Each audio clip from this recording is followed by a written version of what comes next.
Hello, hello, hello, everybody, and welcome to It Is All a Work.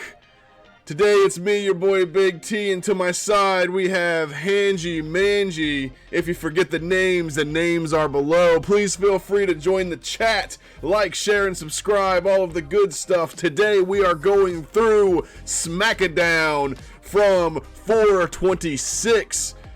What did we have? Well, we had the draft. What's that? I said, woo.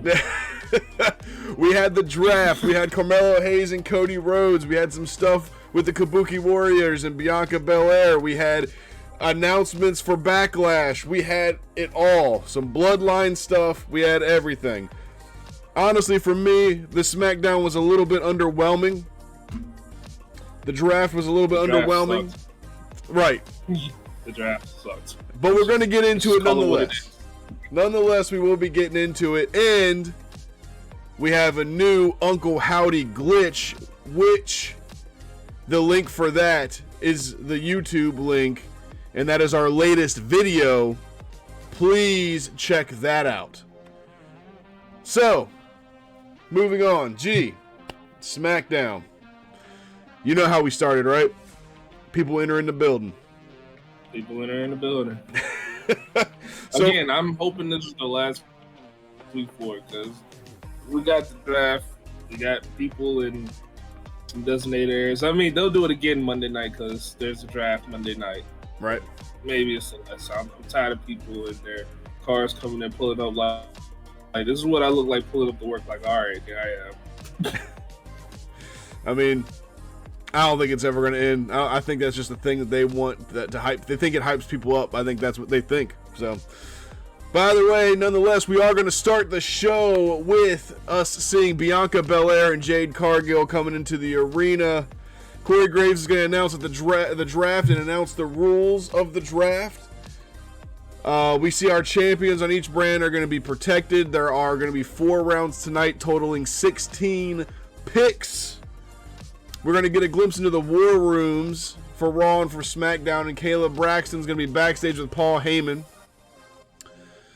Kayla says that she's heard rumors about the bloodline and about Roman Reigns, and Paul says that the rumors are true and that Roman Reigns has taken himself out of the draft voluntarily because he himself has built SmackDown up since the pandemic, and it would be selfish of him to take the number 1 draft position.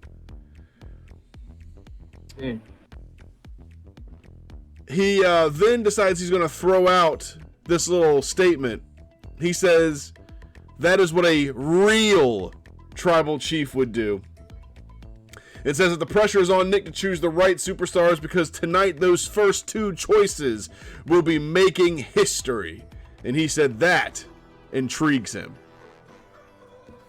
And then we're going to see Jackie Redmond in the NXT Performance Center. She will be the one doing interviews of any NXT people that were chosen throughout the night.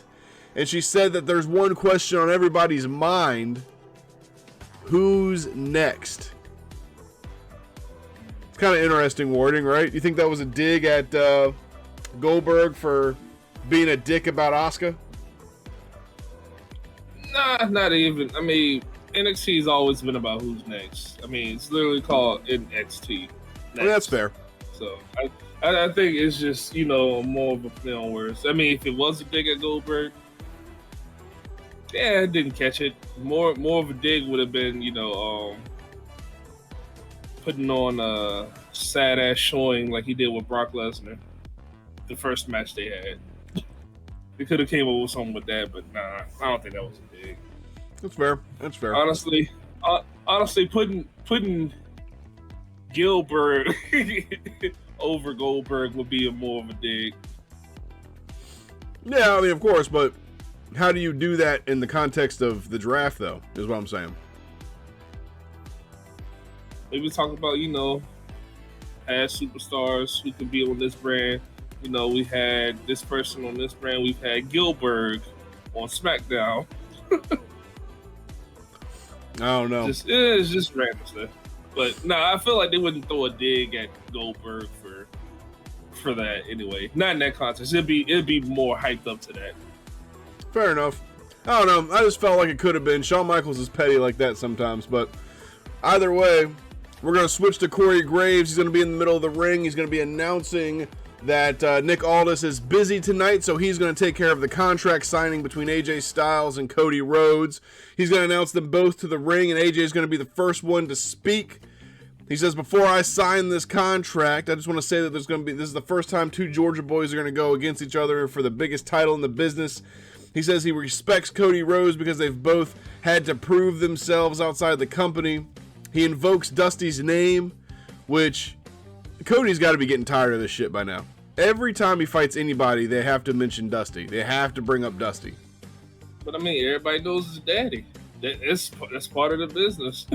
That's part of being that, second generation superstar? They don't know your daddy. They don't talk about him. Yeah, I know, but I mean, you can just see on Cody's face where Cody was kind of like, you could see that he in his brain, he was like, can someone just please be fucking original for once? Like anybody, you're not going to mention Dusty? Can somebody just talk about me instead of my father? Like, no shit, man. I mean, and again, Dusty's great and everything, but, you know, I've never seen someone harp so much on someone else's dad. Like, it's crazy. Come on, baby. You got you gotta hop on a big daddy. So, you know, he says that Dusty taught him how to carry the weight of being a champion, and at Backlash, we're going to see if Cody can carry the weight of the belt, which is more than just the weight of leather and gold.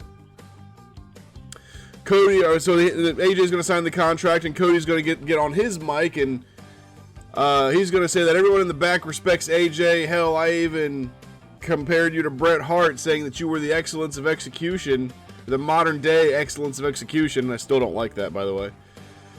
And who's your problem with that? I already stated my problem with that. They can watch the other episode. I just don't like it. But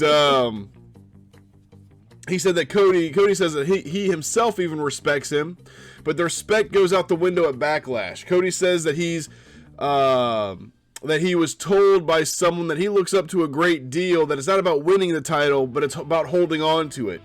He says that he respects his familiarity with his last name, meaning his last name being Rhodes, but when he signs his first name in front of that last name, Cody, that means that two people who have never met before at Backlash, it's a level playing field, and no matter how phenomenal AJ is, it's not a dream match for him. It's a must win. Now, I will say this. I don't think Cody is incredibly good at getting, like, a last, like, jab one-liner on people. His whole thing is, like, giving respect to everybody. And, he's, like, if you're looking at, so, Cody Rhodes is the next face of the business, and if you're looking to him to be the next John Cena, telling people to, like, eat his nuts and things like that, that's not going to happen. You're just going to see a respectful young man who says some semi-hard stuff, and then he ends it with I'll see you at Backlash, pal. Like, you know, that's kind of what he is. It's kind of how it's going to be. So he's going to sign the contract and try to shake AJ's hand, but AJ grabs the mic and says that it was a beautiful thing to watch him win the title at WrestleMania, but it's a shame that his reign is going to end at Backlash. He shakes Cody's hand and leaves Cody in the ring to showboat a little bit with the crowd. As Cody's on his way back down the ramp, Triple H comes out to meet him and raise his hand up and asks Cody to help him pick the first picks for the draft, the first 4 picks. I have Squirrels here saying that the promo was really weak, and I 100% agree. Yeah, it was, man. I mean, I'm not bought into the program with him and AJ. It's just what it is. I don't see it. Yep. And it was a weak start to a weak SmackDown, to be honest, overall. And, you know, honestly, Triple H and company had the opportunity here with the draft, as we're going to get into.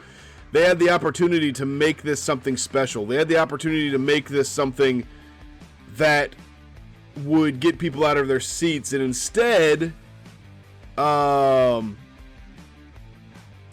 they just played it. I feel like they played what they thought was safe, but I think it pissed a lot of people off. Getting into what I'm talking about, Cody and Triple H are at the draft table, and Triple H starts out by trying to protect the choices throughout the entire night by saying that this draft is as much about protecting the own superstars in-house as it is acquiring new ones. Now, right off the bat, you hear something like that, and anybody that is savvy to business in general, right? If you're giving a business speech and someone says something like that, you know something disappointing is coming. And in my opinion, that was Triple H setting us up for disappointment. Now, my example here is SmackDown. They're going to get Bianca Belair. Bianca Belair is going to stay on SmackDown, right? So that's no change. Raw is going to get main event Jey Uso. There's no change. SmackDown is going to choose Carmello Hayes, which we'll get to in a second. So that's a big change. And then Seth Rollins is going to go quote unquote to Raw. No change. Now Carmello Hayes. Gee, you've been speaking this man's name for a while, man. Give me a rap on Carmello, because I got to tell you, later on in the night, he impressed the hell out of me. I mean, Carmello, he's been good in the NXT. Like he was kind of the face for a while, starting off, and then after he lost his belt, he's been kind of on this heel run. You know, like he turned his back on Trick Williams, who is the now current NXT champion. And he had his spout with Dragunov, which, again, Carmello Hayes versus Dragunov, still one of the best matches from a while. So he's honestly, he's good on the mic. He's good in the ring. He's a hell of a draft pick, which is why I was speculating him being picked maybe Raw, just to kind of split the star power a little bit. But you know. I mean, him being picked to SmackDown, it's also good, I guess. It's just him moving above NXT. That's what I'm happy about. You know, it gives him chance on I don't want to say prime time television, but yes, he gets prime time television now. Yeah, absolutely. And you know, he's gonna come out and he's gonna get straight to the point. You know, he goes up to Cody and he says, hey, congratulations on being the champion. You know, since you've been champion, you talk about, you know, if you're going to shoot at the champion, you best not miss. Well, I don't miss. And he basically says, how about putting your title on the line against me tonight? And Cody teases the crowd a little bit, says he forgot his gear and all that kind of stuff. But ultimately he says, this title right here means, I think he says this title right here means exactly you're on, or something to the effect of that.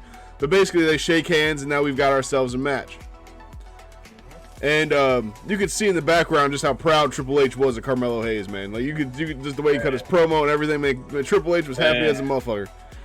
And I was like, about time. Like I thought it would have been better on Raw, but you know what? About time. I'm happy he's here. I'm happy he stepped up. Absolutely. It's about to be exciting.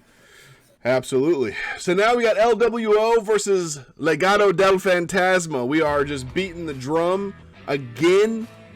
We have Angel Umberto versus Rey Mysterio and Dragon Lee. Now, there's a little bit of a twist here, but we go to the commercial break and we come back to Rey Mysterio getting the hot tag. Mm-hmm. If I'm not mistaken, we didn't see entrances. We didn't see the beginning of the match.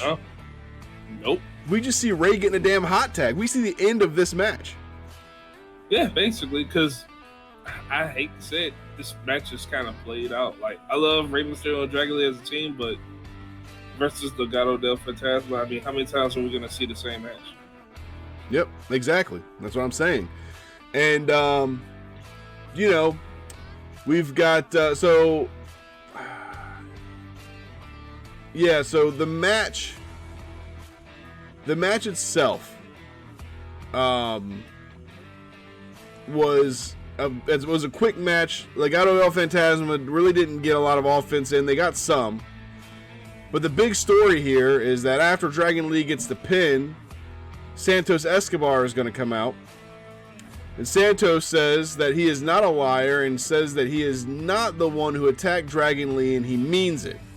He said that Elektra ever since then has been digging and trying to find the footage from that night, the security footage from that night, to show who did it. And Rey Mysterio, you are going to be surprised. I was not surprised. Yeah, I would say you called that from a mile away. The night it happened, you called it. That's so easy. They legit tried to play the long game. It was just like, we're not going to turn him yet. He's still going to be a part of the faction. The only thing I will say I got wrong was he's about to be with Legado del Fantasma. It looks like he's just by himself. And that's what I was going to kind of comment on. After Carlito is presented with the evidence that he was the one that indeed attacked Dragon Lee, he grabs Dragon Lee, throws him in the Rey, which takes Rey out of the equation for a second. He does the backstabber. To Dragon Lee, and then Carlito exits the ring. Squirrel says not cool. That's funny. So, I gotta be honest, this was the most, okay, first of all, Carlito, great as a heel. Mm-hmm. Not putting him in Legado del Fantasma doesn't make much sense unless they're going to put him in some kind of program with Andrade, either for good or for bad. And what I mean by that is either as a tag team or something else. I'm not sure. But Carlito's a heel now and Andrade isn't. So I don't really see what they're going to do with Carlito except for next week put him in Legado del Fantasma. It doesn't make any sense any other way.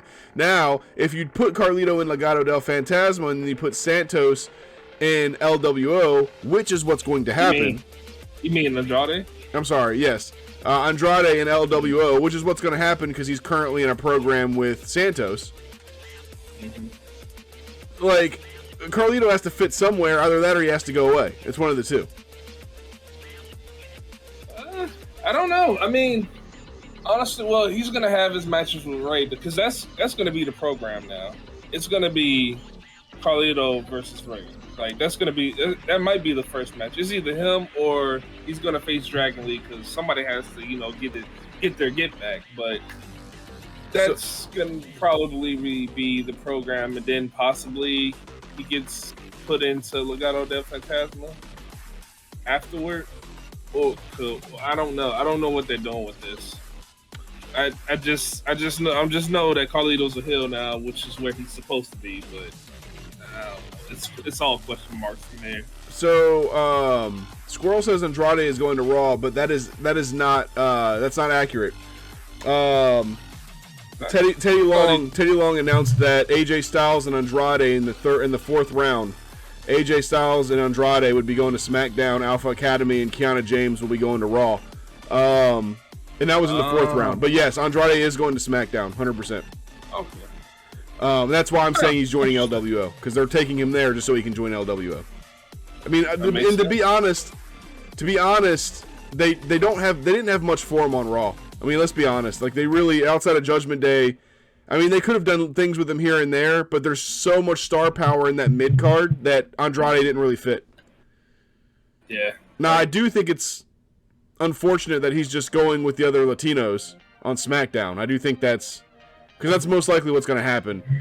But, I guess it is what it is for now. So, yeah, we have that awkward heel turn. Like I said, it was one of the most awkward heel turns I've seen in a while. I just didn't like the way it played out. It was weird, but that's also why no one's invested in this. Right.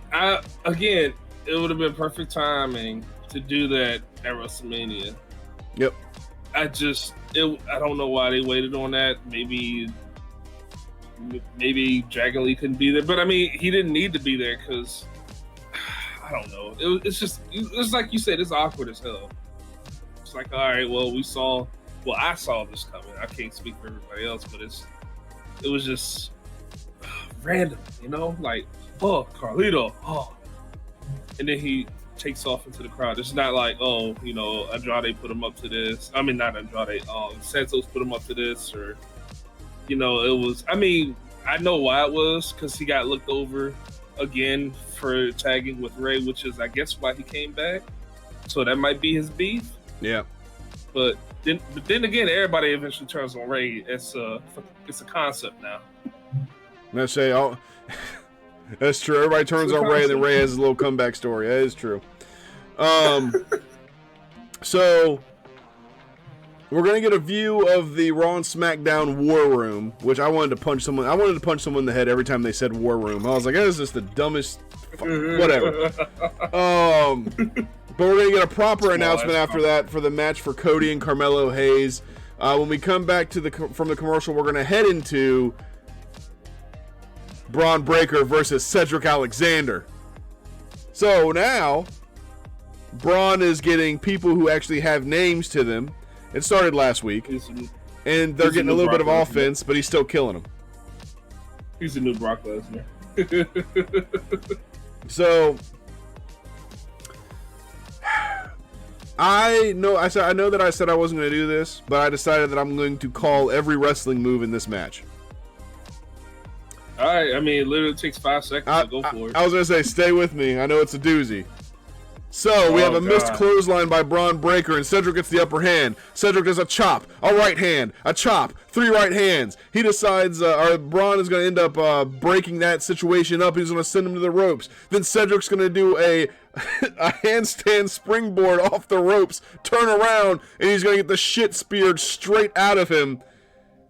Bron wins. That's it. Damn. That was the match. As a matter of fact, I should have clipped the match and showed y'all, but whatever. You could have just showed it. Talk about a speed match. Yeah. So I would say, if we're doing a speed match, I don't know why Bron isn't in there, but whatever. That's what I'm saying. So Bron's going to win, and then we're going to go on to a Tiffy Time trailer that's going to go back and show what happened between Bayley, Naomi, and Miss Tiffany Stratton. The crowd is not behind Tiffany Stratton anymore. They were on the fence, but now she's full heel. So it is what it is. Tiffy Time will be face in the champion one day. But after the trailer, we're going to cut to Tiffy in the back with Nick Aldis. He's coming out of his office, and she runs into him, and she says, "Did you see what I did to them last week? Of course you did. I'm the center of the universe." And so she's bragging to him about all of this, and Nick says, "You know what? You weren't actually going to go to the front of the line. I was actually going to send you to the back of the line until someone spoke up for you. And now what we're going to do is we're going to do Naomi versus you tonight, and the winner will get Bayley at Backlash." Now, obviously, she's upset about this because she just wants to go straight to the front of the line because it's Tiffy time. And she says, "What kind of person? Who made that boneheaded idea?" And then all of a sudden, Bayley comes into frame, and she says, "Ding dong, it was me." Which is weird. But she says it's a great idea in her head because if Naomi wins, then she gets the shot that she was cheated out of last week. And then if Tiffany wins, she gets to find out what happens when you attack the role model. And then Tiffany goes, "Oh my God, I just had a Tiffany epiphany." I choked a little bit. You can, like, you can sit. That's not going to be a thing. That better not be a fucking thing. Oh, it's going to become a thing. Tiffany. Oh, she said, "Bayley, you can sit at ringside and you can watch what I do to Naomi, which is going to be beat her, and that is something that you couldn't do last week." So now Bayley's going to be at ringside. And she says, "Toodles," and whatever. I mean, she not wrong. She didn't beat him. She not wrong. She couldn't. Like, she tried. She didn't. That is true, and I do want to talk about the shade that the announcers put on Bayley during that match. Because that shade is real. And real as hell. That shit was uncalled for. Now, we're going to go, Bron would, I don't know. Who would win? Who would win with Bron and Ricochet? Bron? Really? My off-the-cuff answer was Bron, but, man, Ricochet's a highlight, man. If he could get going. That's a big if. You see how fast he stopped Cedric Alexander in the spot? That's true. That's true. All he did was throw him into the clothesline and then come out and speared him. I say you can't flippy dippy doo dah around him. like normally I'd be like maybe kick him in the leg, but Bron's a different beast. He's fast. He was a former running back. Like, true that. Nah. True that. But anyway, we're gonna see Michelle McCool headed to the ring with Tori Wilson for the next round of the draft, and when the draft comes around after the commercial, SmackDown is gonna choose Randy Orton, no change. Raw is gonna get Bron Breakker. Yeah. Which is a great idea. He said Ron trying to run time trials. He is. So, in the damn ring. All I'm saying, though, is that Braun probably will break Ricochet, now that I think about that. Because, like, they're both on Raw. So unless he gets... I think that they passed him up on the... No, he got drafted to Raw. So, yeah. So, yeah, he got drafted to Raw. So, yeah, Braun and Ricochet, that match will happen, and that match is going to be wild. Man, I'm excited for it a little bit. I don't want to see Ricochet get split in half, but I mean... Might be a good one. Samantha just crying at ringside. It might be his first real challenge. Let's put it like that. Yeah, he needs a challenge. It might be. He needs one. You imagine him going against like Ivar, like an actual big guy? I think he could just straight up overpower Ivar, which is wild because Ivar is a beast too. I mean, you're probably right. But I don't know. Brian is just he's I don't know. He's not something I've seen in a while because Brock has intensity and strength, but he doesn't have that speed. Right. Roman is just Braun Strowman is just a monster, but it seems like Braun Breaker's just all three of them just built into one fucking whatever the fuck he is. I don't know what he is. He's something different. I agree. I really do. I think he's going to be fantastic, man. I hope they don't do him dirty. But Nia Jax is going to be going to SmackDown, which, again... No. Again, I thought that was a great decision, because remember, I called Nia Jax versus Jade. Yeah, that's true. I say that's coming. Now, even though Jade and Bianca, in my opinion, are going to win the tag titles here at Backlash, but I still think Nia versus Jade is going to be just an insane match.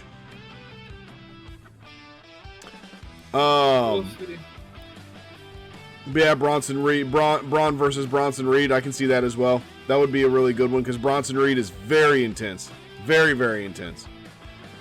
So, man, you know what we got to do? We should figure out a way to get the chat on. Actually, I can get the chat on the stream. We're gonna do that starting next week. We're gonna put the chat on the stream, so when people see it on YouTube or watch the reruns here, they can see what people are saying. So that way they know what we're talking about. Yep.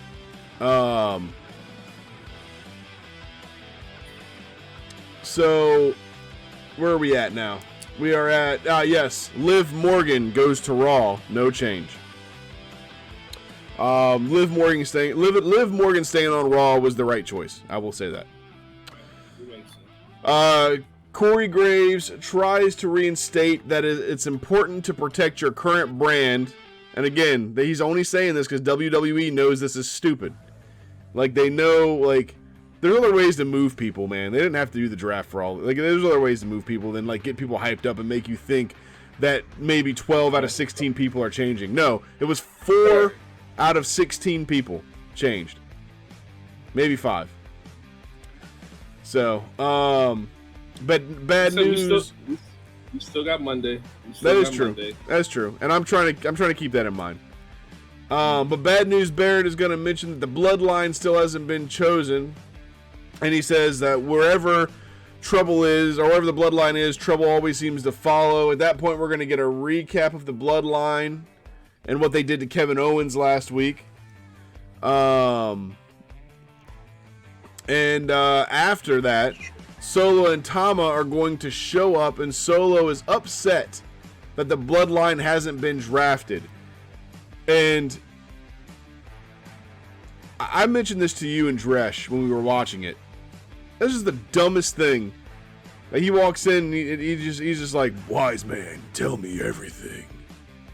I'm just like, It was dumb. He looked goofy. I just don't. I wouldn't say it to his face. He'd shove his thumb through my neck. But I'm just saying, like, he's not a believable tribal chief. Yeah, I know. Yes, that's what it comes to. He's not believable. He was more believable when he was silent. That's what it seems like. You know, we were talking about, hey, you know, give him a chance to talk, and now it's just like, go back to being silent. Yeah, it's like someone should have made him a mute. I don't know. But I'll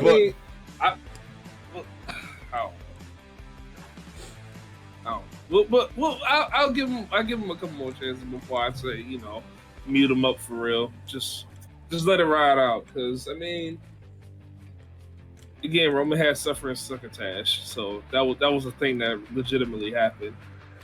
He hasn't hit that level of embarrassment yet. Oh yeah, don't get it twisted. Solo is going to be great. It's just this role is weird for him at the moment. At the moment, it's weird for him. So let him build into it. But yeah, so after Solo says these things, Paul explains that Roman has pulled himself out of the draft, and that because Solo keeps adding new members, no one really knows what they're getting with the bloodline exactly. At this point, Tom is going to get out of the car and walk over to intimidate Heyman, but KO is going to attack both of them to get revenge as we go to a commercial break. Now, when we come back from a commercial break, we're going to have Bianca Belair out talking to Kayla Braxton, I believe. And she's going to ask how she feels about her and Jade Cargill's shot at the titles at Backlash. Bianca's going to say that she hopes that Jade doesn't go to Raw and that Damage Control is falling apart. And once they win the titles at Backlash, Damage Control will be completely broken and they will have no reason to be on SmackDown anymore. Damage Control is going to come out to intimidate Bianca, and then Jade will come out to make things even, while they're busy showboating. Time out. You said intimidate? Oh yeah. Man, Asuka and Kyrie are the most unserious motherfuckers I've seen in so long. Well, yeah, man, but that was the whole shtick was they were coming out to intimidate her, though. But I agree. Motherfuckers are unserious as shit, if anything. Bianca looks strong just by herself. I was like, you know, maybe she could take him. I do love how every time Asuka comes out, she's always dancing like this.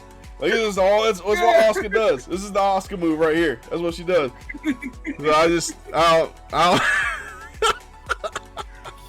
Like, I hate to say it. They could care. Maybe they'll make the tag most legitimate with Bianca and Jade, but right now. Like Squirrel scary as a box of kittens. Like they are unserious as shit, and I'm like, all right. Well, okay, let's do it this way. The idea was intimidation, and Jade came out to even out the numbers. That's what we'll say. But Jade came out and made them two more scary. That's fair. Oh, shit.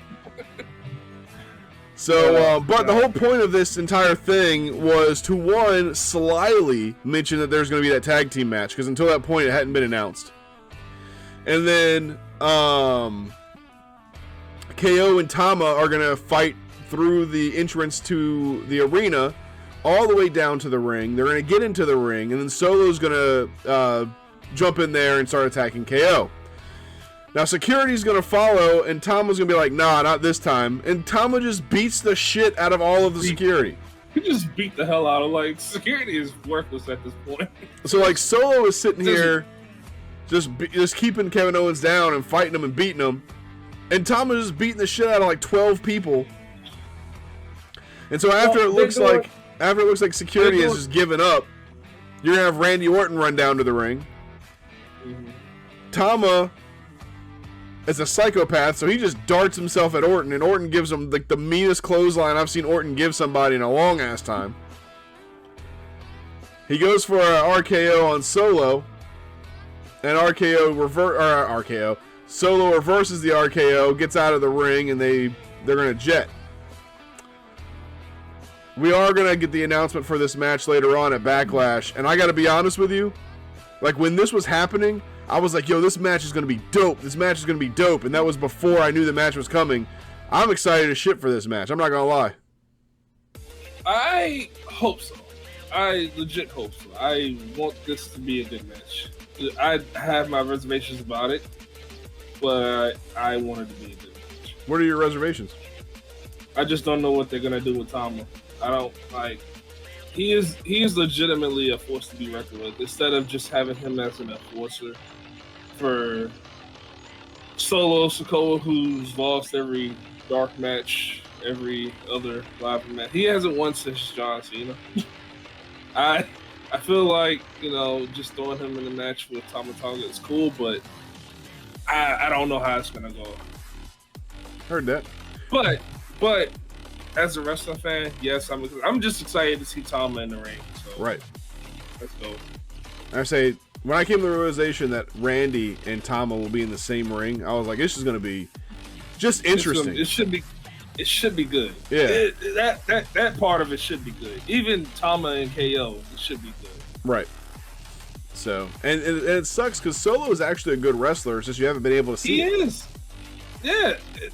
They put him on the back burner for so long, and because all he does is come out and thump somebody in the neck. That's it. It's all he needed for a while, but then they just got like too repetitive. Yeah, but I'm excited to see what they can do. So fair enough. Again, I have my reservations, but I'm excited for Tama, and then maybe we see Jacob come during that match. Yep. As a the classic bloodline hooded figure. It's crazy because I feel like this is like NWO done the right way. Think about it. NWO went from 1996, summer of 1996, and then I think it fully broke up in 2000. But the thing is that the bloodline has gone on for almost the entirety of the length of the NWO. Mm-hmm. And it's still interesting. People were giving up on the NWO like 3 years in. Well, because legitimately, any time of NWO, you get the same thing. Oh, it's going to be an interference. Somebody's going to do this. Somebody's going to do that. It is legit. It was. You can basically call the match at that point. But the thing is, yeah. Well, my whole thing is that right? Like, we know Jacob is coming. We know he's coming at some point, and the thing is, just don't know when. We want a new member.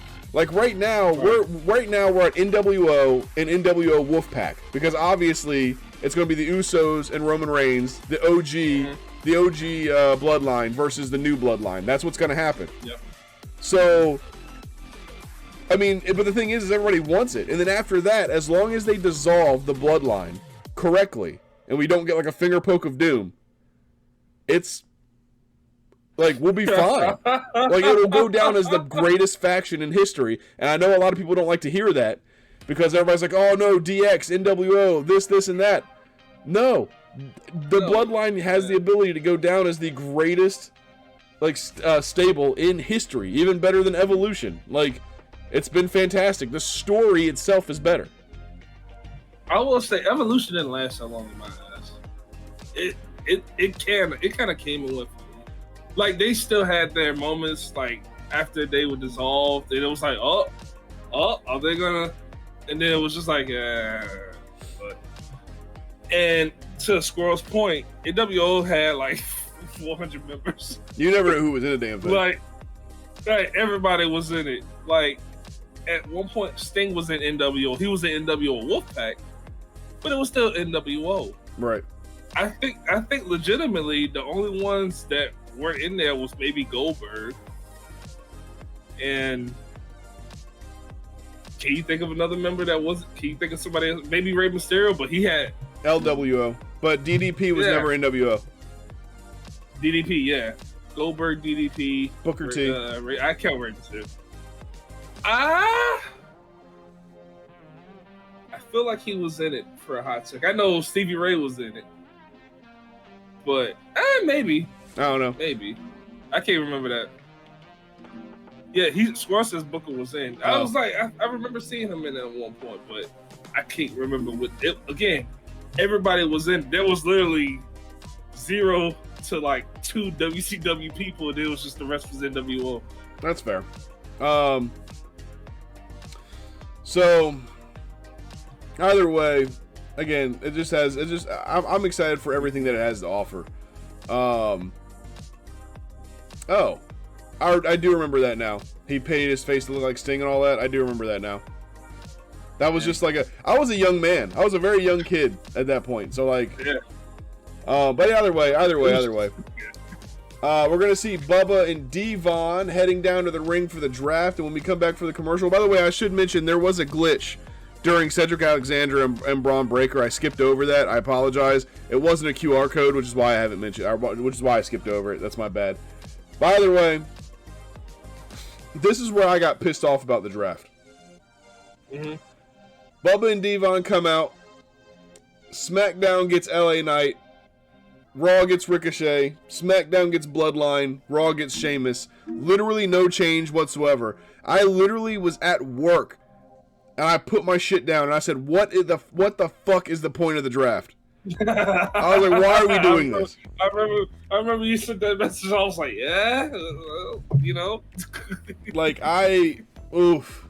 just fucking. I think there's gonna be some changes come Monday because I know they're getting backlash. I know they're looking at the backlash from this shit. It was just. Oh, I'm sure. So Naomi versus Tiffany Stratton is gonna be next. And I do agree with you, G. I do agree with Squirrels. I do think Monday's going to be bigger. I'm reacting as it's coming. Yeah, it just seemed like Friday was a waste, you know? Yeah. It didn't need to happen. They could have just had a SmackDown and it would have been a better show. Right. So Tiffany Stratton's going to come out. She's going to grab Bubba's wrist and look at his wrist and say, it's Tiffy time.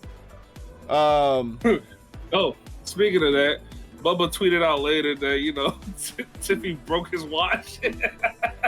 Yo, what the Yeah, Bubba tweeted, he's like, you grabbed my wrist so hard, you broke my watch. I said, God damn.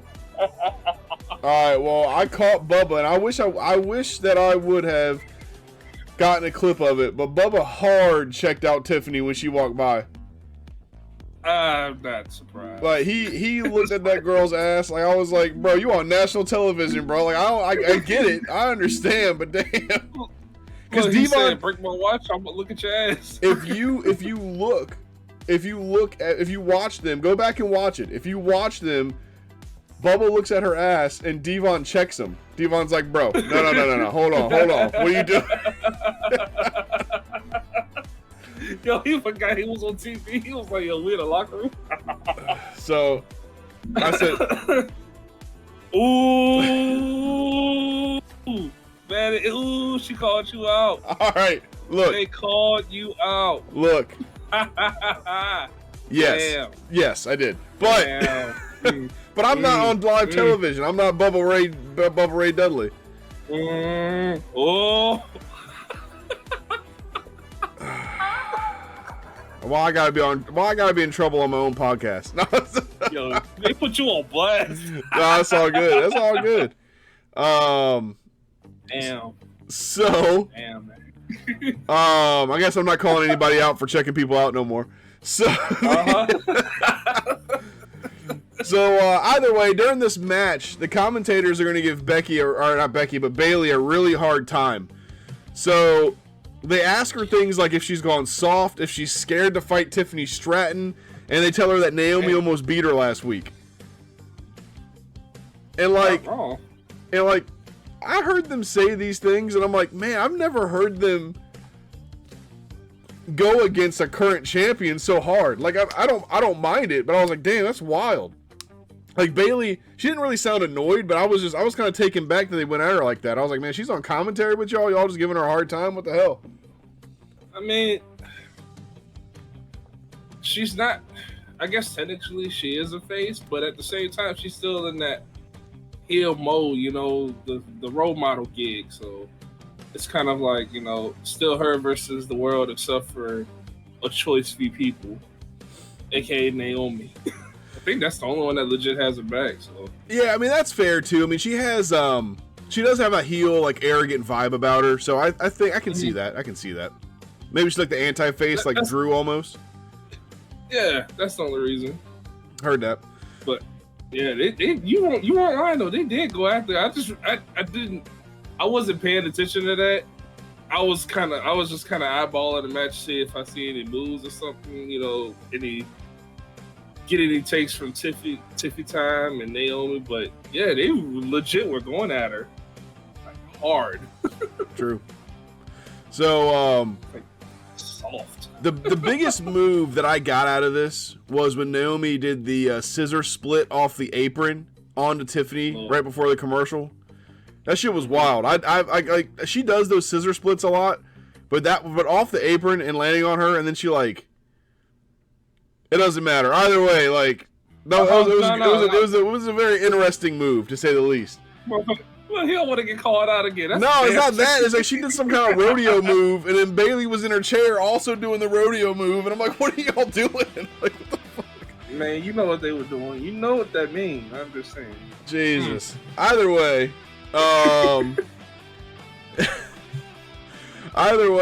The match itself is a pretty decent match. Obviously, they're both A1 competitors, even though G doesn't want to admit that one of them's an A1 competitor. But they're both very good at what they do. Very good back and forth. We end the match with Naomi getting the upper hand, and Nia's going to come, I guess, presumably out of the crowd, and she's just going to body Bayley. It's just going to... You know, the crazy thing is, how could nobody see her? No offense to Nia, but how did nobody spot that? Like, every time I see her, and I know it's wrong, but every time I see her, I'm like, God damn, that's a big girl. Every time I see, because she big, she gonna kill somebody. And that's what I'm saying. Like, how did nobody see her? Like, you hear her coming a mile away, but I mean, her presence is there. Like, there's no way she's just you can't hide all that in the crowd. I'm sorry. You're not hiding all that in the crowd. You're right. She comes out and just bulldozes Bayley and nobody says anything. Like, what the hell? So the crazy thing is Bayley's getting her ass kicked and Naomi's sitting there watching it, and she's like, what the what's going on out there?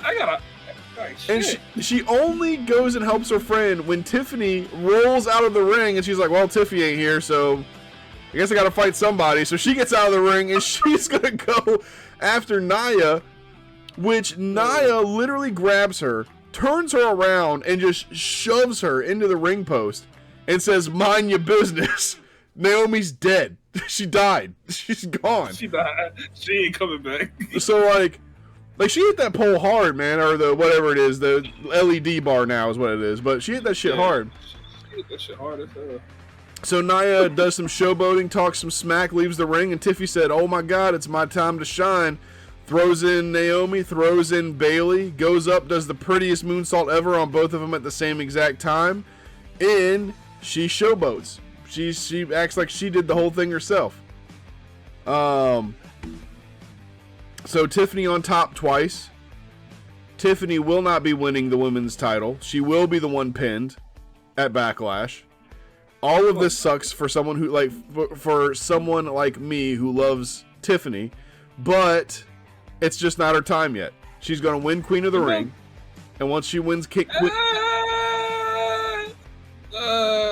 I love Tiffy Time's promos. I even like her rest.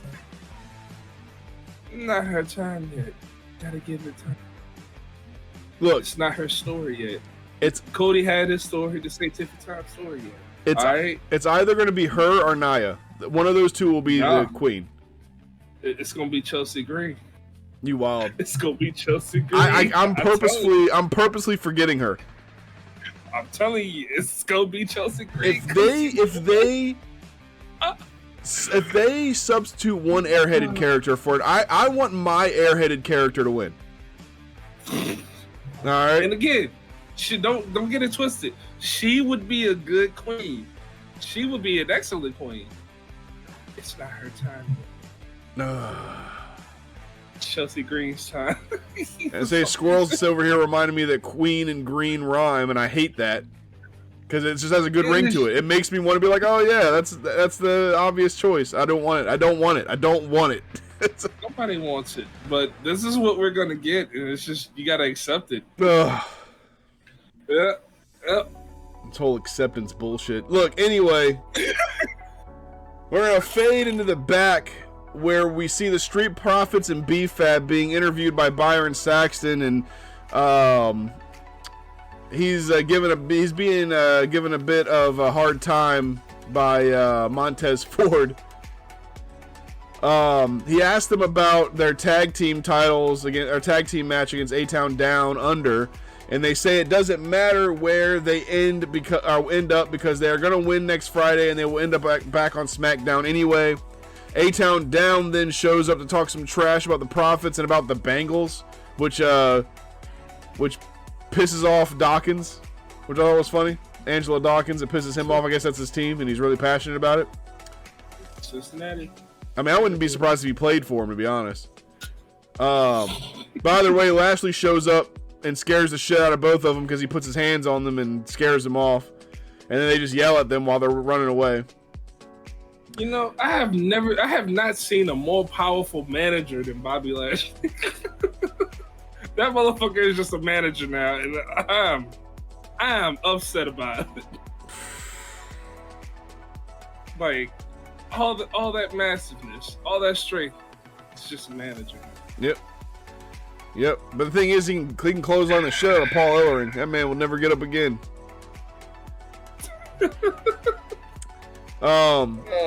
So we're gonna come back. We're gonna go to commercial after that and come back to see the Final Testament. Karrion Kross and Scarlett are gonna be like, "I have to show you something. It's great." It's actually kind of creepy. They walk down in between like a bus and a wall, and you see the New Catch Republic getting their ass kicked by AOP. That's the fact they went between a bus and a wall, and I'm just like, yo, where y'all going? I wouldn't go down there. Well, my question is, like, legit. My question is what the hell is the New Catch Republic doing back there? I get why the Final Testament's hanging out back there. What the fuck? What the heck? What the hell is the New Catch Republic doing back there? They probably got dragged. You really think they gonna stop AOP from dragging them back there? Nah. Tyler Bates says he's a big, strong boy, so I don't know. That's cool and all. They ain't gonna stop them big motherfuckers. That's fair. That's fair. So yeah, they're beating down the New Catch Republic. This is going to end up to a match. He says that no matter where they go, Karrion says no matter where they go, there will be more random acts of violence. So saith the Final Testament. And normally I get really intense with these promos and try to match their intensity, but I don't feel it from Karrion Kross yet. I want to see more from him. I really do. Well, you got to beat up on a more powerful team, I feel like, in order to get that. I want him to join King of the Ring. Who, Karrion? Yeah, I want him to join the actual tournament, not win. I want him to just be in the tournament so I can see him fight. Yeah, I guess it's been a while since I've seen a decent match from him, except about him and Bobby. Right. Yeah. I don't know. We'll see. But, so before the commercial, after we see this beatdown thing, we're going to see Teddy Long and JBL on their way to the ring for the draft. We're going to come back, and I believe, is this it? Yeah, this is the point where we're going to get the QR code glitch. Mm-hmm. And again, to everybody watching, up at the top, as a matter of fact, I'll see if I can't pin it. Yeah, I have it pinned right now. That is what I have pinned at the top is the YouTube video. I have had a lot of help from a lot of people decoding this. As a matter of fact, Maddie Moo is one of the ones that has helped me decode this. Shout out to one of my friends out in Wisconsin. He helped me decode this. I had some of my work buddies help me decode this. Like, a lot of people got onto this thing, and we got a lot of good stuff out of it. So I appreciate all of y'all's help. G, you even helped me decode a little bit of it. You sent me some stuff. So yeah, it's been fun. Definitely watch the video. It's the longest one. I assume they're only going to get longer because everything is only getting deeper. So get into it now before it's like 2 weeks down the line or whatever. They're going to debut a Backlash, so you really don't have that much longer to go. Anyway, Teddy Long, JBL are going to come out, and this is what you're going to get. You're going to get AJ Styles to SmackDown, no change. Alpha Academy to Raw. What? I said holla player. Yeah. Alpha Academy to Raw. And then SmackDown's final choice is The Undertaker. No, it's I was waiting for that. I ain't even gonna lie. I was like, if this motherfucker draft The Undertaker it would have been better. It would have been better than what we had. He never said The Undertaker either, which that was crazy. That was like his thing. Every Friday. But yeah, so we got Andrade to SmackDown, and then we got Kiana James from NXT coming to Raw. Ooh, I haven't seen anything about her. I haven't even watched one of the matches, so I'm gonna have to go back and check it out. But yeah, so we're gonna have to look into Kiana James a little bit. Her shit looked pretty good on that little promo that she got. So she gets to talk to was it Kayla Braxton that was out there? I don't think it was Kayla. I think it was. It may have been Kayla. I can't remember, but the one lady was out there. She asked. She basically gets to interview her. Basically, she says she's going to show everybody why she's the 1%. We're going to get a brief recap of the crowning of the new NXT champ at Spring Break-In. We're going to see Carmello Hayes on his way to the ring. We're going to come back from commercial. We'll see a recap of Kiana getting chosen, and Nick is asked. Then we're going to get an interview with Nick, who's going to be asked about how he feels about the draft picks, and he says that he feels quite good, but he wants to announce some matches for Backlash. He says Bayley versus Naomi versus Tiffany Stratton, which, you called that. You pulled that out of thin air. Bloodline versus KO and Randy Orton. Now that's the new Bloodline. And then I'm going to add it in here since no one gave it its proper respect. Jade Cargill and Bianca Belair versus the Kabuki Warriors. It just flashed on the screen. You didn't even really get it's crazy. It's just they don't care. It's just disrespectful, man. Like, okay, fine. The champions that they had, let it fall into obscurity. Cool, let's give them that. But don't be disrespecting Jade Cargill and Bianca Belair like that. That's bullshit, man. They're good. They're good at what they do. They are. It's just crazy that they won't respect them. That they won't respect anybody that goes for those titles. So I just hope they don't end up like Bayley and Sasha Banks. You know what I mean? Nah, that ain't happening. I think more so that was more of a, how do I put it? That was two powerful stars. When I say two powerful stars, like two powerful stars. Like both of those were champions, like women's champions, NXT women's champions, SmackDown women's champions, Raw women's champions. Both of those at the same time. Jade Cargill's kind of new, so I guess it kind of helps out, balances out. It gives it star power with Bianca and Jade, but it's not like overbearing. You know, there's actually women's tag team competition now. Yeah, they really didn't have any back then. Now they're talking. Makes sense. Hold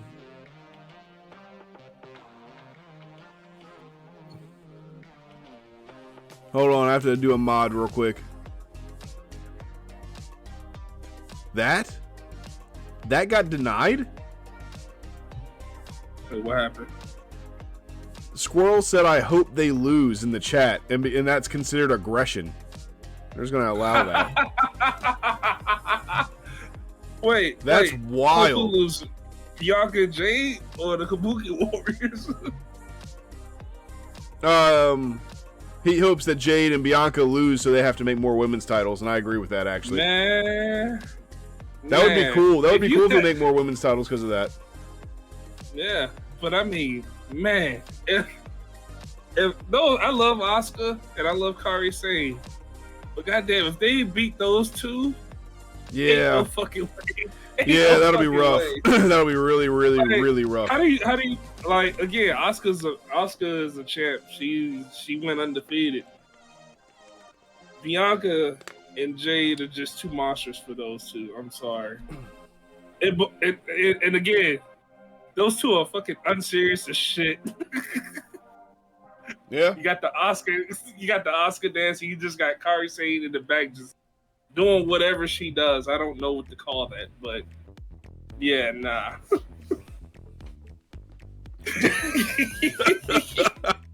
I'm clipping that. I'm clipping that for purposes, and I'm gonna leave the context out of it. Jesus. All right, look, we're in our last match of the night, sponsored by Liquid Death. Murder your thirst. Kidding. Hey, that's the podcast. All right, when you want good news, good reviews. Oh man. No, so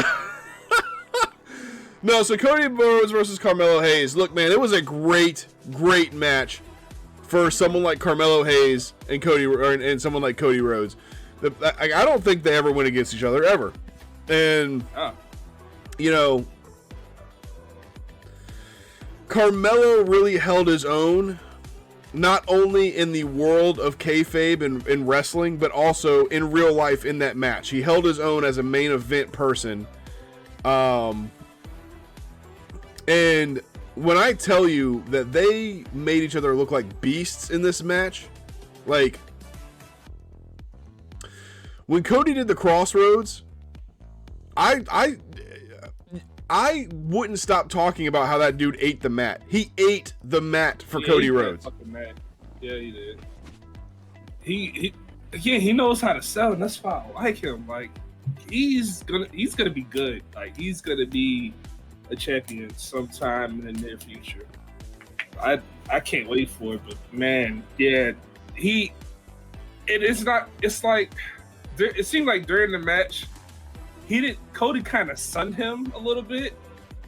Not to like, you know, where it was like, oh, you know, Cody's just overpowered. But no, he kind of sunned him when Carmello slapped him in the chest. Cody kind of shook it off, put Carmello, and then hit him hard as hell in the chest.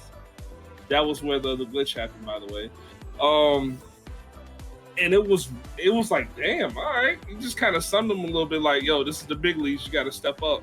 Yep. And that's the kind of feeling I got. I was like, that's actually pretty cool. I like that. Yeah, I mean, overall, just the match was wild. Like Squirrel says, only good match of the night. And the crazy thing about that is the match ended early. Yep.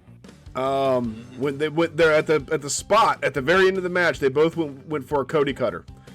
And I looked, I was like, that's the only part I was confused about. I was going on. So what happened is they both missed, but Cody hurt his shoulder. Now, whether it was a serious injury or not, if you listen, you can actually hear Carmello say, "Go home." And for those who don't know, in wrestling, if another wrestler tells another wrestler to go home, that means in the match.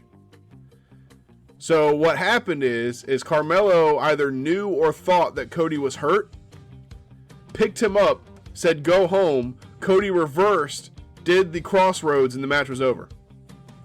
Mm-hmm. And then we have our end spot with AJ Styles coming out. We have our end spot with AJ Styles coming out. They stare at each other, they shake hands, and that's that. And I think that AJ Styles was supposed to attack Cody, and I think that Cody probably said to him, "Hey man, my shoulder's actually hurt. I need to chill." And I think that AJ protected him. I think that two wrestlers protected Cody, like protected the champion last night or Friday night.